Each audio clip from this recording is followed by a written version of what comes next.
Yung mga magdi-date ngayon, okay, pag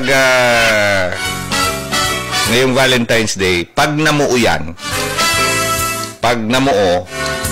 sigurado may baby kayo sa November next year. Sigurado yan, kahit bilangin nyo pa.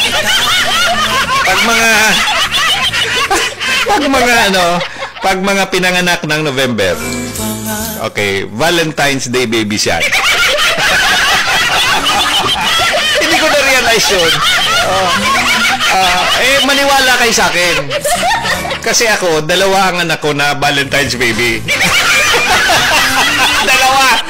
Parehong babae, dalawa. Yung isa,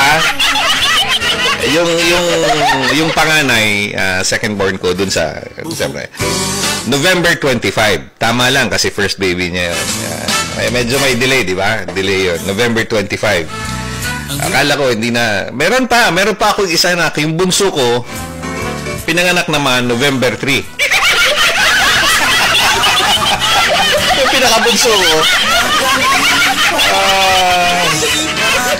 Ang bunso ko po 21